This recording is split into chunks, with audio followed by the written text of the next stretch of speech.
All right, welcome to Week 10, Episode 11 of Ronde and Tiki, presented by SuperBook Sports. Ronde, we are at the halfway point of the NFL season. I guess we got to do the midseason awards. Isn't that what we're supposed to do? Aren't we obligated to say who the halfway point is, the MVP, the Rookie of the Year? I mean, the Rookie of the Year offensively is pretty damn easy, but let's start with the MVP. Who do you like? To me, it's Lamar, but who do you like? I'll explain in a second. I kind of like Lamar too. I wouldn't have said Lamar probably 3 weeks ago, but right now that we're officially through half the football games in the NFL, 136 to 272, that's pretty, I think, evident that a couple of weeks ago I thought it was Tua, but they can't win big games. And Yeah. the way that Lamar and the Ravens are really just barreling through good teams right now makes me realize that it's probably him. He's definitely the front runner. Mahomes has some down games like he did last week, even in a win. He's relying on their defense. Jalen Hurts is hurt right now and not playing his best. So it's. I think it's Lamar, man. I can make an argument for Tua just because he's leading the league in passing. He's got the number one offense in the league, and et cetera. But it's pretty evident right now who's playing the best football at the position. And it's going to go to a quarterback. I mean, we put up these theories that could it be a running back, but reality, it's always going to be a quarterback. And right now, that is definitely Lamar. I think the only potential competitor for Lamar at the halfway point would be Pat Mahomes, because Pat Mahomes just wins, kind of just finds ways every single week, even when he gets outplayed, like the Jets game where he somehow Zach Wilson outplayed him QBR and rating wise. Even felt like he looked better. Pat Mahomes found ways to win games, and his statistics line up. I mean, he's 69% completion percentage. His touchdown interception ratio is pretty good as well. But to me, Lamar has evolved into this great passer as well as an unbelievable runner. He's already 400 yards rushing, and it just feels like it feels like no matter what he does, he's going to find a way to make himself successful, and the team around him. Now that Odell Beckham Jr. has gotten healthy again, even though Lamar didn't throw him his touchdown pass last weekend, they got so much talent.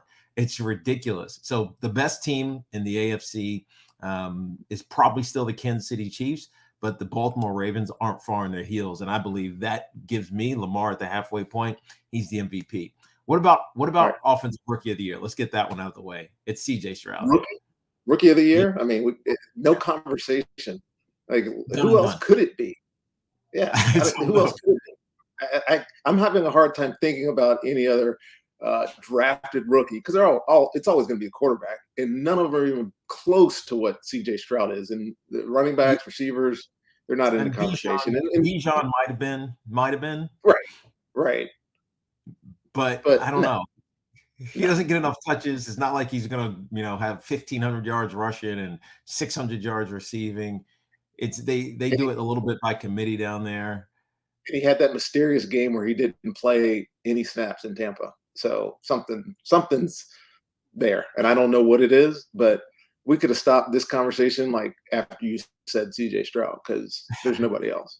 Yeah, I mean, CJ Stroud at this point is damn near a top 10 quarterback, and he might be a top 10 quarterback the way that he's playing. He's got one interception on the year. His touchdown is they come in flurries, and you saw it really live and in person last weekend against the Tampa Bay Buccaneers. That second half was unreal, and it's not just the numbers that he put up; it's the throws that he made. Right, the winning touchdown in the cover 4 was just a dime. I mean, well, I think a lot of those yards were routes on air at times. Yeah. Oh, I mean, part of it is 470 yards and 5 touchdowns. Come on, man. Yeah, part of that Rondé is Todd Bowles playing.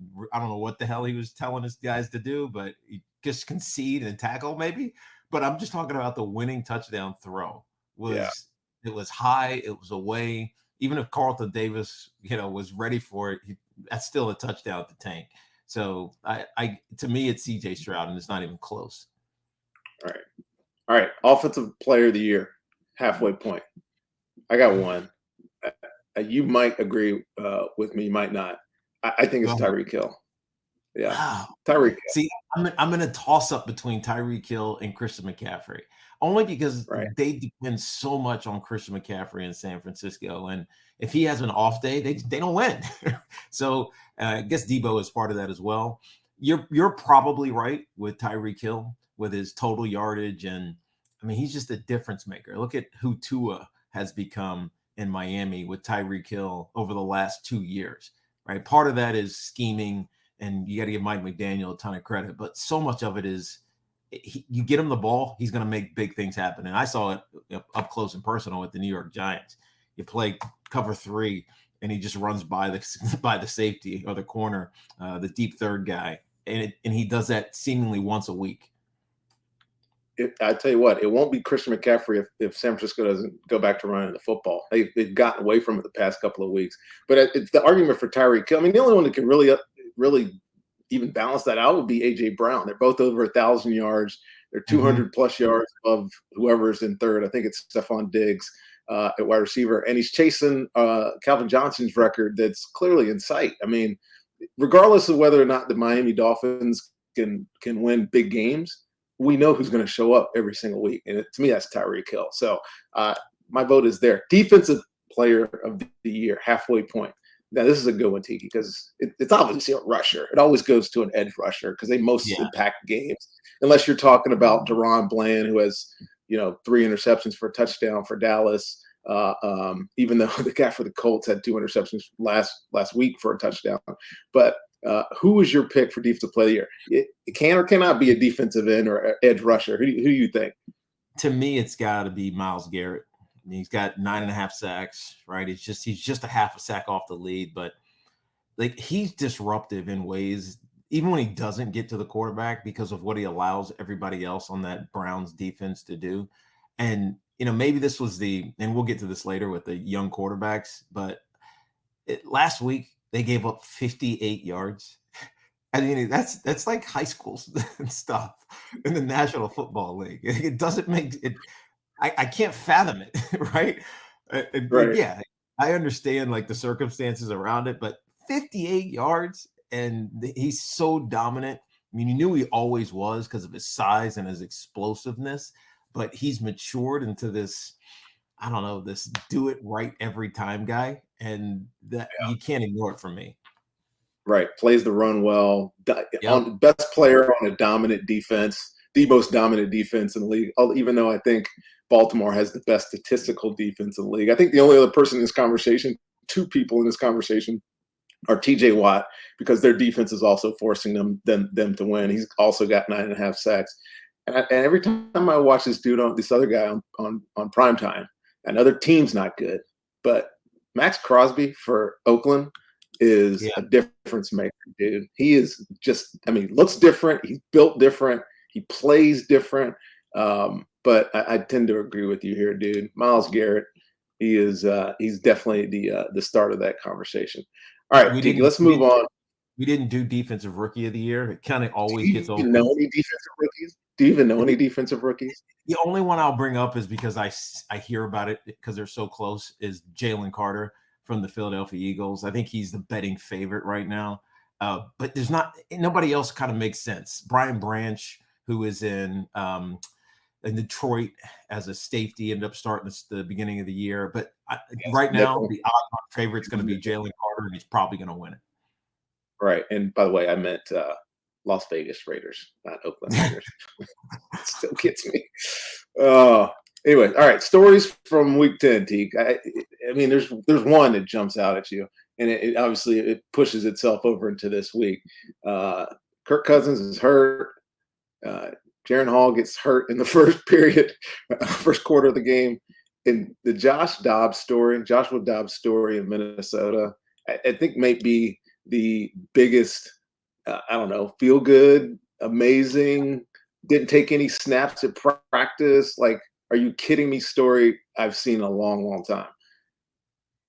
Rondé, he's been on 5 teams since December of last year.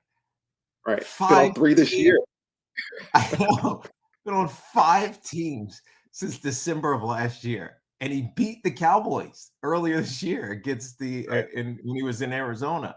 And now coming in not taking a snap, not like, oh, it took a few, not taking a snap, knowing jack about the offensive playbook for the Minnesota Vikings. He goes down and wins a game.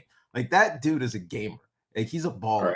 Right. And I don't think he's ever going to be like an elite top 20, 15 quarterback in the NFL, but he might be the most valuable backup in the NFL over the last decade, right? Because of Well, how you know who deep. you give you know who you give a lot of credit to is Kevin O'Connell. I mean, think about how he had to call that game. Yeah. And I've read stories that he was basically, hey, you call out the play, I'll tell you what to do before you have to get the snap. But I'm sitting here going, it makes you wonder how many quarterbacks can just go out and, take a snap and just figure it out on a run. I mean, Not a lot, you man. said five teams in a year, basically less That's than a basically year. just short of a year. He's been on 5 teams, right? So is That's coaching unfathomable. right? Coaching is then overrated and underrated all at the same time. No, but seriously, it's the type of game that doesn't.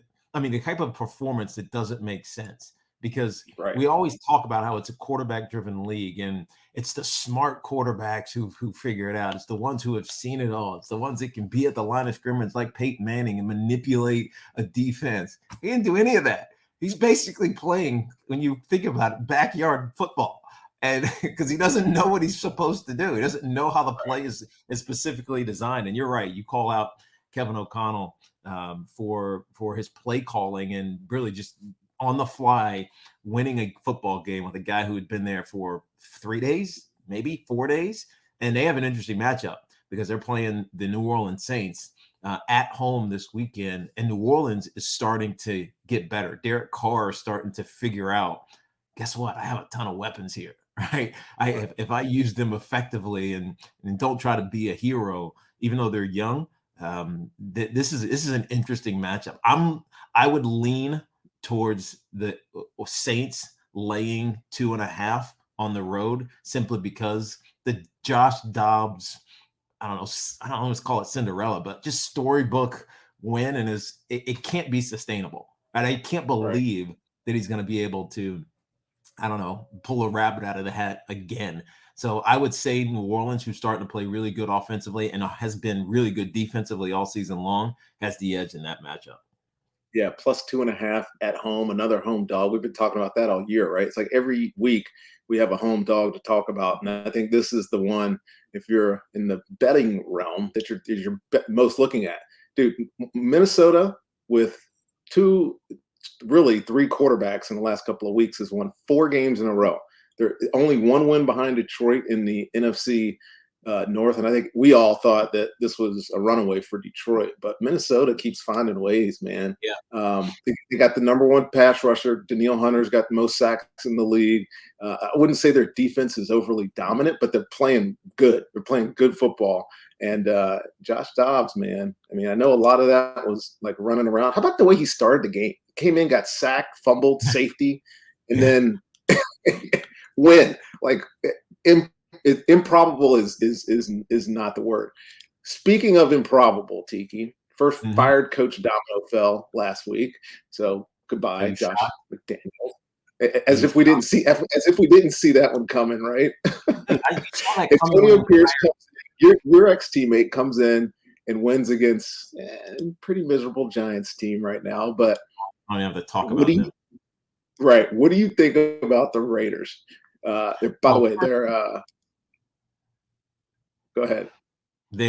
first of all, you knew Josh McDaniels was going to get fired when he got hired a year ago. It was just a matter of whether it was going to be in 2 years or 3 years. He's just not a good head coach. Now, he might be one of the best offensive coordinators with the championships and the success that he was able to put together in New England, but he's not cut out personality wise to be a head coach, and it shows. And especially when you contrast it, as you mentioned, with Antonio Pierce, who I mean, he's just real. Like, at the end of the day, you got to be real as a head coach because people are going to see through your BS, right? And if you're trying to put on a facade and act a certain way, guys are going to tune you out. And Antonio Pierce just comes in and says, dude, I'm a Raider. I'm from Compton, right? Practice squad guys, you guys earned this. Get on the sideline. Yeah, it's busy and stuff, but Right? It just takes being real. And for whatever reason, Josh McDaniels can't be real when he's a head coach, or he's trying to be somebody else. And the guys, they just don't buy into it. Now, the question is, am I buying into the Raiders? Yeah, they beat the Giants, who are historically bad. And when it comes to wagering, I mean, the two biggest lines have been them this year, correct? Earlier against I think the three biggest lines, including this week, Dallas, or Giants are they at Dallas? I think yeah, they're they're at at Dallas. The Dallas, first game was at home. which nobody's Yeah. going to pay attention to. Yeah. I mean, but it's plus 16. I almost have to take the Giants because that number is ridiculous. But they lost 40 to something. Is it though? It depends on. No, you're right. It depends on who's playing quarterback. If it's Right. Tommy DeVito again, I would take Dallas at home. But if it's Matt Barkley, or they just signed someone else too, I don't even know. It doesn't even matter. Just a veteran. This is a play for your job game and rest of season for the New York Giants. But the Raiders are the ones that are more interesting. The Raiders have talent. I think we saw a little bit of that, offensively against the Giants, because the Giants had been playing really good defense going into that game, and they kind of just got run through. Josh Jacobs finally looked like Josh Jacobs from a year ago. And defensively, you mentioned it, Max Crosby. He's a dog. Now they're playing the Raiders at home. They're playing the Jets. The Raiders are playing the Jets at home. They had back-to-back games against the New York teams at home. And the Raiders are a dog at home, a 1-point dog at home against an inept offense in the New York Jets. So I tend to see the Raiders continuing this momentum only because I don't trust the New York Jets to be able to score. It's not like Zach is terrible, but his ceiling is average. You know what I mean? Like, and there are going to be games when he's very below average, and that makes them inept. So if they can't run the football, then the Jets aren't going to score points, and the Raiders, have this energy, even if it's irrational, because they might not be talented enough. They have this irrational positivity that's coursing through that team. So as a home dog getting one, you got to take the Raiders. I have to 100% agree with you. The only thing, Raiders do give up 138 yards rushing, and if you're Nathaniel Hackett, the one thing you're doing is turning around and handing the ball off to Breece Hall. I mean, I love how Robert Saleh is not throwing his quarterback, Zach Wilson, under the proverbial bus right now.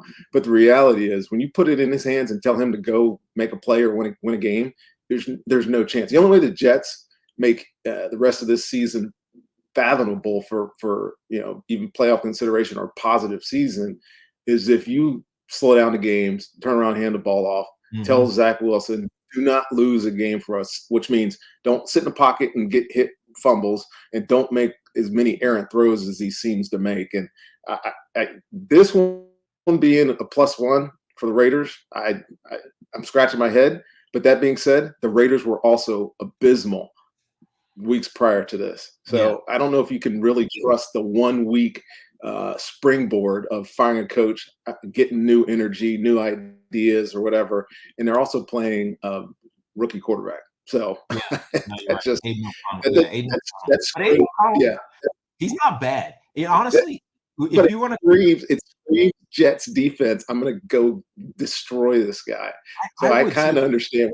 I understand what you're saying, but I would take Aiden O'Connell right now over Zach Wilson, because Zach Wilson can't think, right? He knows, he grinds, he knows what's going on, but in the moment he can't think, or he's thinking too much. And it's just leading to, like, when they do these sleigh routes, which are, flats and slants, and it presents itself clearly, like immediately, he's fine, right? But when you have anything more complex than a flat and a slant, he's like, all right, what do I do? What am I doing? And then he takes sacks, and he had 8 sacks last week.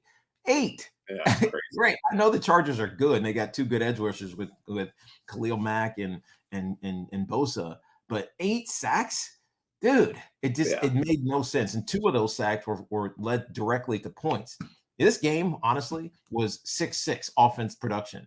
It was the punt return and the 2 sack fumbles that led to 2 touchdowns that allowed the San Diego or the Los Angeles Chargers to win that game. By the way, Ronnie, before we take a quick break, is there another coach that's going to get fired? We spent way too much time on that. Is there another coach that's going to get fired? Oh man, yeah. You know what though? A lot of the teams that are in position that you would think would fire their coaches, I don't think their teams are middle of the season firings, and I still can't buy into the New England stuff, no matter what the stories say are out there. That dude's leaving on his own terms. You might throw Tampa in the mix just by the way that they played last week, and as bad as their defense is, with a really good defensive head coach, they don't fire people during the season. Yeah, they don't fire people in the season. They're still in it. Yeah, they're still in it in their division. I think the other ones are all the other bad teams are all young coaches. Gannon in Arizona, Carolina Panthers. We know what Frank is going through there with the quarterback. But the only other one potential would be the Chicago Bears, and that's Eberflus in Chicago. Only one I could think that you make a midseason. All right, let's reset. But the reality is, you got 2 young quarterbacks, Justin Fields and Bagent, and you don't want them to have to look at another coordinator or another messed up situation if you fire your coach midstream. So I'd be surprised if there's another one, but it's the NFL, man. It happens every week. The only way I could see it happening, because I was going to say Eberflus is the only potential one. The only reason I could see it is if they're moving on from Fields, which I'm getting an inkling that they are. Bagent, whose ceiling is kind of Gardner Minshew, so he's your good backup. If they're drafting a quarterback and they have currently the 2nd and 3rd pick in the NFL draft, good point. That could be the one that happens at the end of the season. The ironic thing is that defensively, they're actually starting to play better with Eberflus taking over. They lost Alan Williams in that weird resignation, their defensive coordinator. They've been really good against the run since Eberflus took back over. So, I mean, that's the only one, but I think that's off season, as you said. All right, Ronnie, quick break here, and then we'll get back to segment 2. But you can win a trip to the biggest football game of the year, courtesy of SuperBook Sports. SuperBook will fly you and a friend to Las Vegas for February's championship game. That's what we're calling it. They will also give you 2 tickets to the game, plus a 3-night hotel stay. All you got to do is place a $25 same game parlay between now and January 7th, and you're automatically entered to win. You don't got to do anything. Just place a $25 same game parlay bet between now and January 7th, and you will automatically be entered to win. So wager and win a super trip to Las Vegas, courtesy of SuperBook Sports. Visit superbook.com for terms and conditions. Not valid in Tennessee and Nevada. Gambling problem? Call 1-800-GAMBLER. All right, it's segment 2, which means Rondé gets to take us out of the break. And before we get going on to segment 2, let me tell you what we forgot to mention. 2 really good players, defensive rookie of the year, Devin Witherspoon, Seattle, and of course, Jalen Carter with the Eagles. I think either one of those dudes is a good bet. Jalen Carter's probably your favorite right now, if you're asking me. All right, we know there is a hierarchy in the league. You're at week 9 of 18. So it's who are the top tier teams and who are the next tier of teams. We'll make some way too early Super Bowl predictions here in a minute. But of the top teams, we know who they are. Philly, Kansas City, because they're Super Bowl champions. Baltimore might be the favorite in the clubhouse. We've talked about this already. Jacksonville, because they're the last team other than Detroit with less than 2 losses are in that tier. And I don't put Detroit in there yet just because they're Detroit. Here's the question for segment 2, Tiki. Which of the tier 2 teams are you riding? And there's 3 from each conference. I'm going to lay them out there. In the NFC, it's the Lions, the 49ers, the Cowboys, my tier 2 in the NFC. And in the AFC, Cincinnati, riding that 4-game winning streak. The Dolphins, even though they can't seem to win a game versus a good team. And Buffalo, because it's those 2 teams that are going to be fighting for the division in the AFC East. So which of the two tier teams do you like? Do I need to pick one from each conference, or can I just pick one? I just say just pick one, man. I would just pick one. I know what you mean. Buffalo, something's wrong with Buffalo. I've been saying it since week 1. The Dolphins, I'm not buying them yet. The Cowboys, Dak had a chance to win last week, and some of the decisions he made, they're playing man coverage. The bracket went to the outside receiver. The linebacker is just overmatched, and he goes like, "What are you doing?" But it comes back to what I've always said about Dak. First and goal from the 6. First and goal from the 6, and they end up with fourth and goal from the 27. False start, delay a game. Like, come on, dude. Yeah. Let it slip away. That was a win. That was a win. And good teams win that football game. You're right, especially given some of the circumstances. He always wants to throw the ball to CeeDee Lamb. It's like, oh, ball's wait, CeeDee's over there. I got to throw it someplace else. So I can't. The Cowboys are not in it. The 49ers, which by the way, is probably why they signed Martavis Bryant this week to the practice squad. Get some more options. Right. But anyways, go ahead, finish. The 49ers, I mean, they just got Chase Young, so their defense is going to be elite. But I got to say Cincinnati. The Lions are my team, obviously. I love them. And honestly, I'd put them in tier 1 right now. So I'm going to say Cincinnati. And only because Zach Taylor, 4 years ago, when he first got the job, I remember doing a game, and I was one of his games, and I said, he's not going to last, right? He just doesn't have the demeanor. But I had one of his games earlier this year, and he feels like a completely different coach. And there's this calmness about him, which I think you feel throughout that team. And so when they started the season, again, 0-2, and they looked terrible, and Joe Burrow was battling a calf injury, and he couldn't move. Like they were limited in what they could call because he literally couldn't do anything. You just said, all right, that was a good run. Going to strip down. You're not going to pay some of these guys. Yet here they find themselves on a 4-game winning streak. And over those last 4 games, Joe Burrow's the highest rated quarterback in the NFL. He's one of the highest rated quarterbacks in the NFL. He's healthy, and you're starting to see all of these playmakers that you talked about at the beginning of the season finally producing. So to me, it's the Cincinnati Bengals because of their experience coming through adversity, which we see every single year. It feels like, if they make the playoffs, they're going to be the first team to do this 2 years in a row. They're at home versus Houston, which is an awesome matchup. They're laying 7 at home. And as much as I'm lauding them right now, I don't think I can throw 7 against Houston. Houston getting 7 points, even on the road, I would take Houston in that. Seriously, I just feel like C.J. Stroud is playing at that high of a level. Well, I don't think the money lines are out there yet on SuperBook Sports, but I'm with you. I watched the entirety of that Bucks game this weekend. Actually, they are out. It's plus 240 on the money line for on Houston on the road right now. So look, Cincinnati good? Yes, they're actually really, really good. And most importantly, you mentioned what they're doing on offense. Quarterback Joe Burrow is definitely coming into shape, I should say. But 4 games in a row, you almost have to believe that momentum is going to continue. I just like the money there. So for me, of these 2-tier teams, Tiki, I like Cincinnati, of course. They've been my Vogue pick for the last 2 years.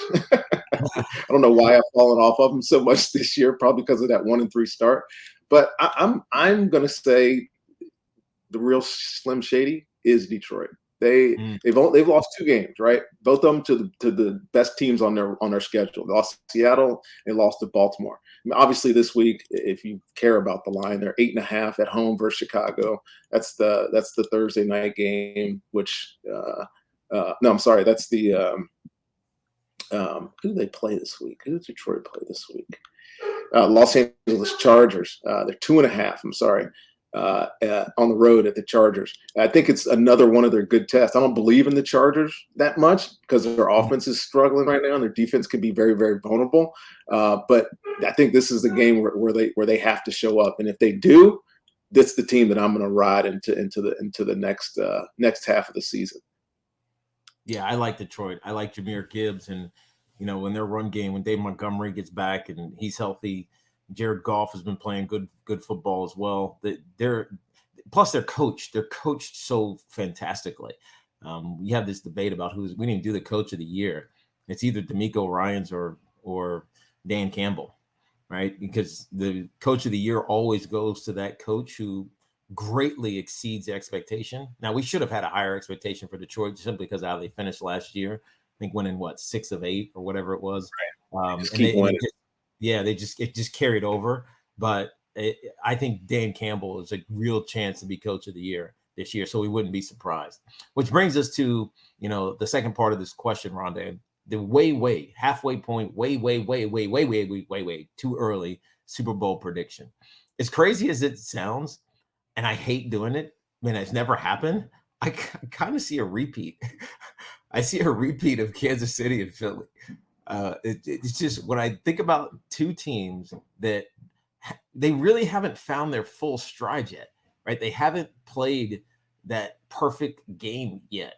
I mean, hell, a couple of weeks ago, Washington almost beat Philly, but Philly found a way to pull themselves back in, and they won a game. They just keep winning, even when they're not good, not playing well. So, and Kansas City's the exact same way. So until I'm proven otherwise, I'm calling a repeat on the Super Bowl. I don't mind the repeat guess, and I'm going to actually take one of the teams that you're repeating on. Philly, I think, is the best team in the NFC. The way that Jalen Hurts finds ways to be his best self exactly when they need him tells you a whole lot. My only concern with Philly is their secondary, and they played better last week against Dallas. But going into that game, they were giving up. I think they were 26th in the league in pass defense. Only two teams, Washington, and I think the Bears have given up more touchdown passes. So that side of the ball needs to be better. But in the AFC, my pick is Baltimore. It's the Ravens. Dude, go watch them play on defense. Watch them beat up receivers at the line of scrimmage. They fly around to the ball. There's really no weaknesses on that side of the ball for them. And then Lamar with Monken as his offensive coordinator stepped into a different realm. We can honestly say that he looks like a different player. And I know that's been the narrative basically his whole career. Can he turn in his athleticism into being a better passer or quarterback in the pocket? Well, that's happened. If they limit turnovers with him because he tends to get the ball stripped a lot, that's the team for me that's going to make their run in the AFC. So my way too early, Baltimore and Philadelphia. I want to say Detroit just because I'm just digging on them too, but no, it's Philly right now. I feel like they're a step away, Detroit. They're a step away. I would love to see it because Dan's my dude, but I think they're a step away. All right, we'll come back, Rondé, after this, and we'll have Ask Me and Ask You. I guess Ask Rondé, Ask Tiki. That's what we should call it. Instead of Ask Me, Ask You. Ask Rondé, Ask Tiki. That's what it should be, I think. Maybe we'll change that.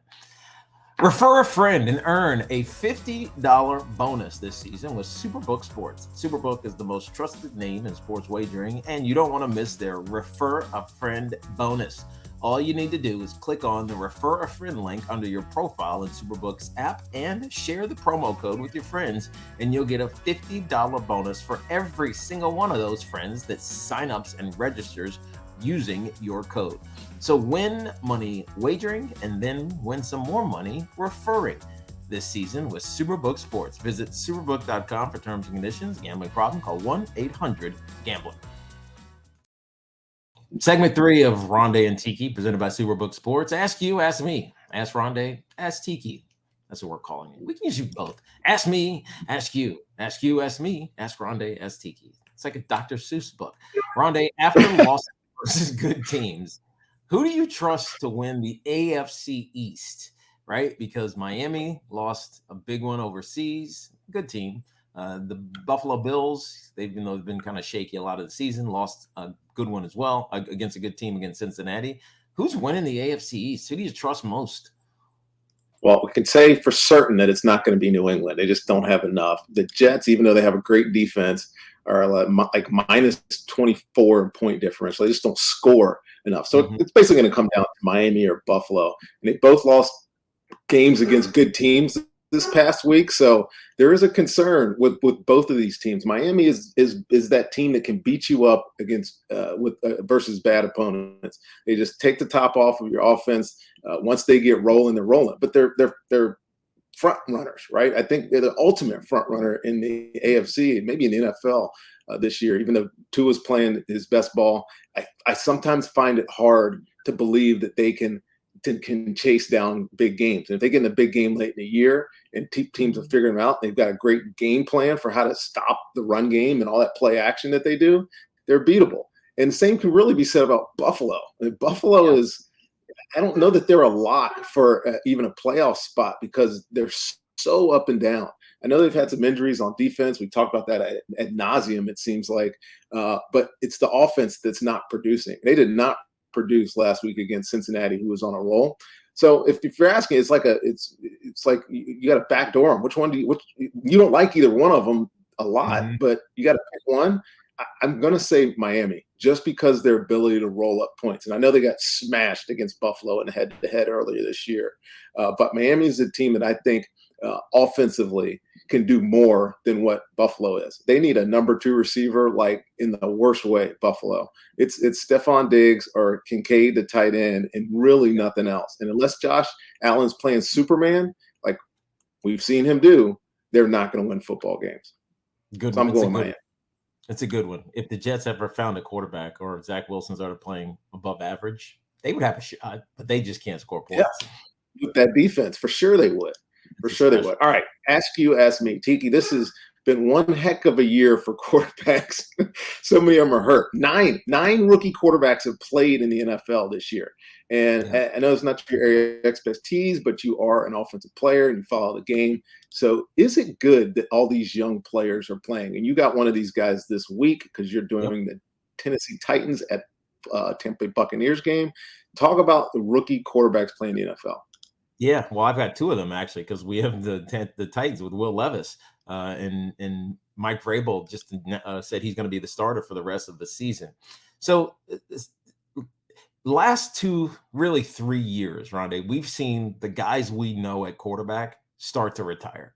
Ben Roethlisberger, Phillip Rivers, Tom Brady, like these guys that were proven veterans. Matt Ryan, my booth mate with CBS, he's now an analyst. Right, all of these I know what I'm getting on Sunday afternoon quarterbacks. They're all gone, and they have to be replaced. Obviously, it's usually not going to be the free agent backup because that guy's a backup for a reason.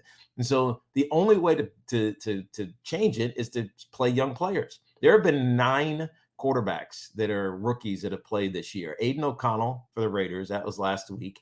Anthony Richardson, he's out for the season for the Colts. Bryce Young with the Panthers and CJ Stroud, who you just mentioned, he's with the Texans, or the Panthers and the Texans respectively. Clayton Tune, who is not going to be the starting quarterback going forward, as they got blanked last weekend. It was ugly. That was the 58-yard Cleveland Brown game that we were alluding to.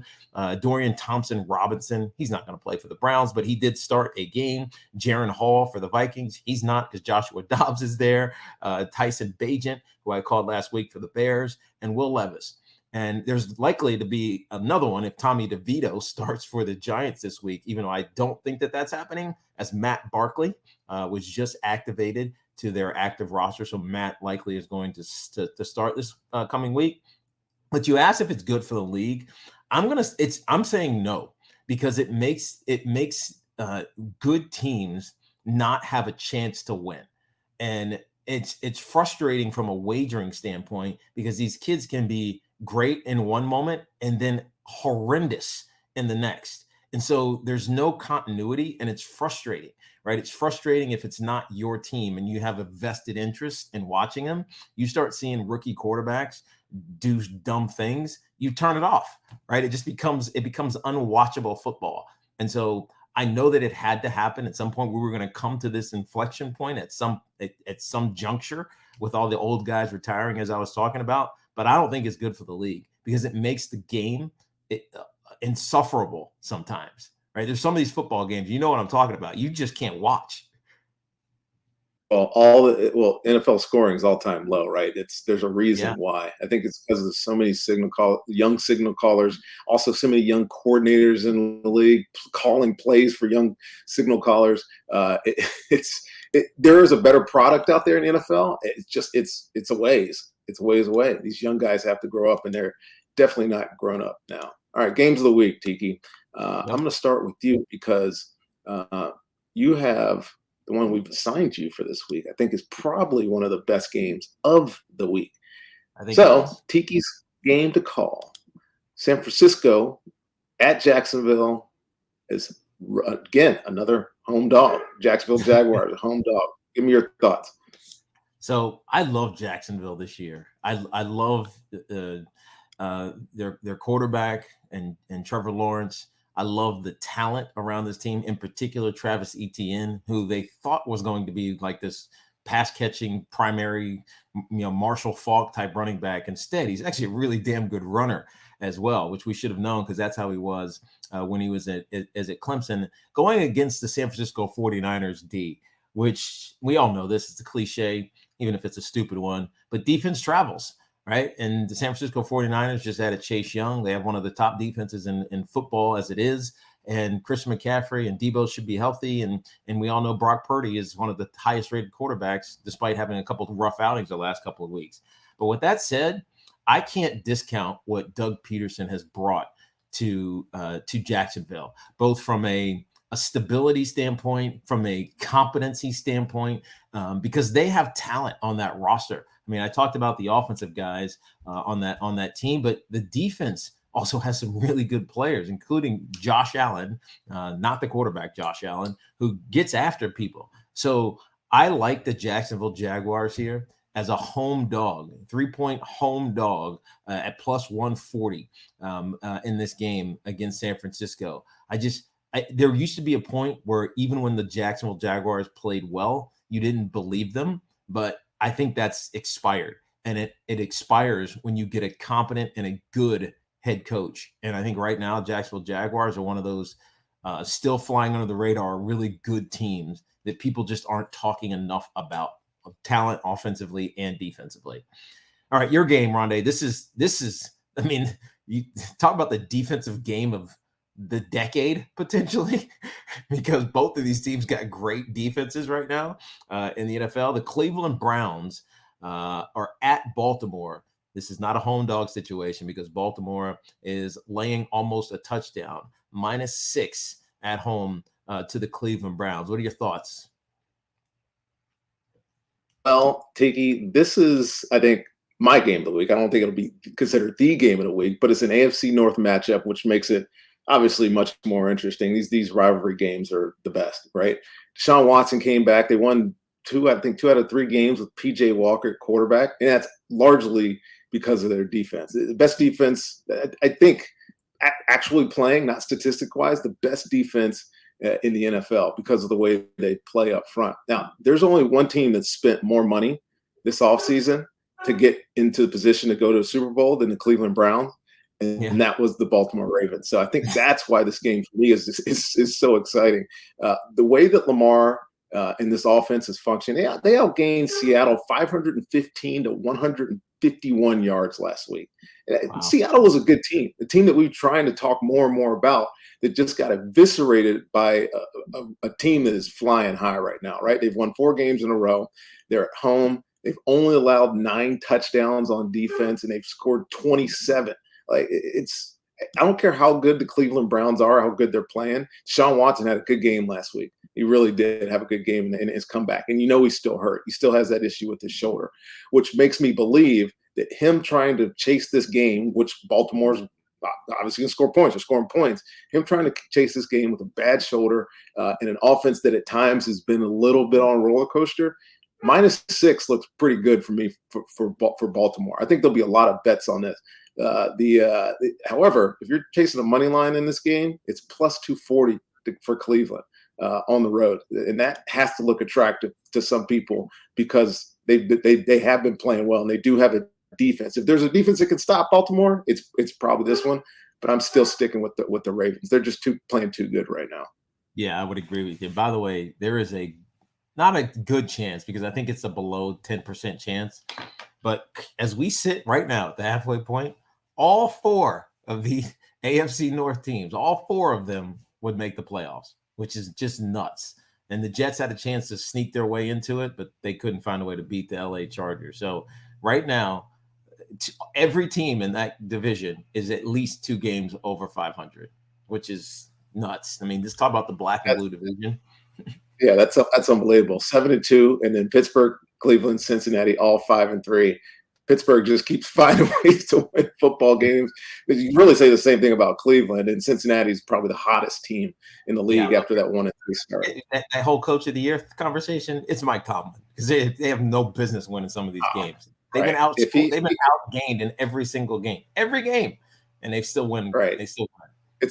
It's funny how veteran coaches like him don't get into that conversation until the end of the year. But at this point, I mean, quarterback's playing bad. The receiver, his number one receiver, Pickens, is bitching at everybody. And he just finds a way to motivate these dudes to win games week in and week out. Yeah. Mike Tomlin, as always, still without a losing season, and it doesn't look like he's headed there this year, is still the man. All right, Rondé, I'll see you next week. This has been Ronde and Tiki, presented by SuperBook Sports. See you guys soon. Enjoy football.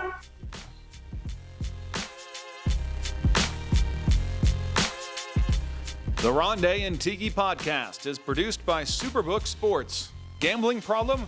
Call 1-800-GAMBLER in Colorado, Maryland, Nevada, New Jersey, Ohio, and Tennessee. In Iowa, call 1-800-BETS-OFF or visit 800betsoff.org. In Arizona, call 1-800-NEXT-STEP or text NEXT STEP to 53342.